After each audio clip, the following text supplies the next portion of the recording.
মদিনার অলিতে গলিতে চলছে আনন্দ উৎসব, ঘরে ঘরে বইছে অনাবিল খুশির জোয়ার।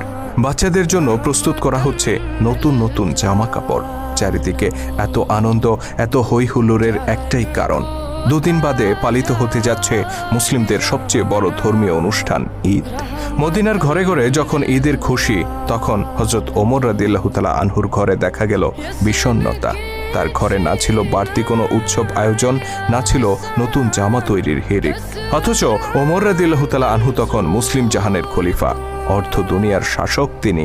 তা সত্ত্বেও নিজের কিংবা পরিবারের জন্য একটি নতুন জামা তৈরির আর্থিক সঙ্গতি তার ছিল না।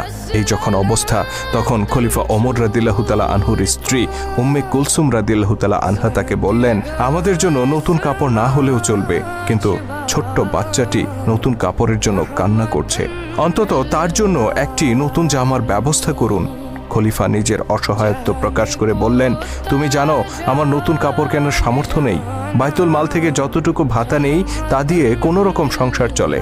উম্মে কুলসুম রাদিয়াল্লাহু তাআলা আনহা তখন খলিফাকে পরের মাসের বেতন থেকে কিছু টাকা অগ্রিম নিয়ে বাচ্চাটিকে নতুন জামা কিনে দেওয়ার অনুরোধ করলেন।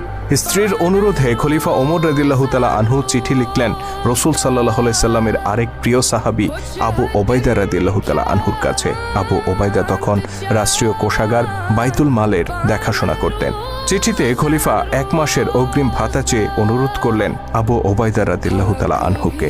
সারা মুসলিম জাহানের খলিফা যিনি, অর্ধ পৃথিবীর শাসক যিনি, সেই ওমরের এমন চিঠি পেয়ে আবু ওবাইদা চোখের পানি ধরে রাখতে পারলেন না। তিনি কান্নায় ভেঙে পড়লেন। তবে তিনি নিজের এই আবেগকে নিয়ন্ত্রণ করলেন।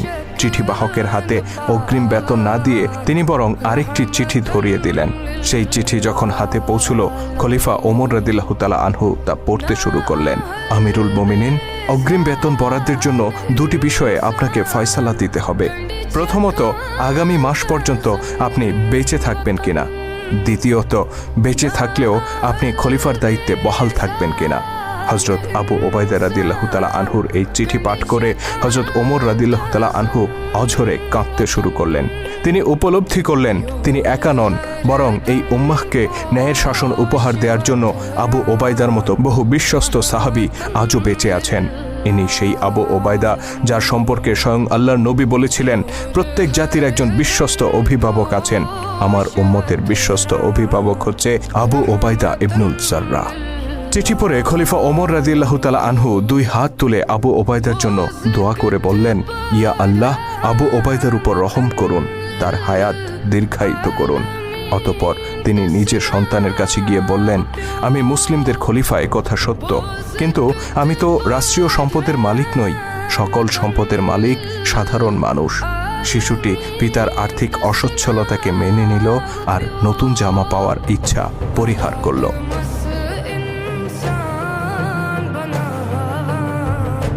খলিফা হিসেবে দায়িত্ব নেয়ার পর থেকেই হযরত ওমরের সংসারে নেমে এসেছিল অভাব অনটন। পরিবার পরিজন নিয়ে খেয়ে পরে বেঁচে থাকার জন্য নিতান্ত যতটুকু প্রয়োজন ছিল, রাষ্ট্রীয় কোষাগার থেকে ঠিক ততটুকুই ভাতা গ্রহণ করতেন তিনি। সামান্য আরামায়েশ কিংবা সন্তানদের শখ আহ্লাদ পূরণ করার জন্য বাড়তি কোনো সুযোগ সুবিধা তিনি গ্রহণ করতেন না। একবার হযরত আলী রাদিয়াল্লাহু তাআলা আনহু, ওসমান রাদিয়াল্লাহু তাআলা আনহু ও তালহা রাদিয়াল্লাহু তাআলা আনহু পরামর্শ করলেন যে খলিফার এই মাসোহারা যথেষ্ট নয়, তাকে বাইতুল মাল থেকে আরও কিছু অর্থ বাড়িয়ে দেওয়া উচিত। কিন্তু এই প্রস্তাব খলিফা ওমরের কাছে কে পেশ করবে? তাদের 3 জনের একজনেরও সাহস হলো না।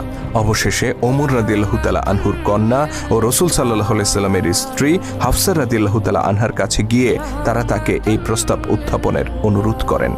হাফসা রাদিয়াল্লাহু তাআলা আনহা পিতার নিকট এই প্রস্তাব তুলতেই তিনি ক্ষিপ্ত হয়ে উঠলেন। জানতে চাইলেন কারা এই প্রস্তাব দিয়েছে। আম্মা হাফসা রাদিয়াল্লাহু তাআলা আনহা কোনো উত্তর দিলেন না। খলিফা বললেন, যদি তাদের নাম জানতে পারতাম তাহলে পিটিয়ে লাল করে দিতাম।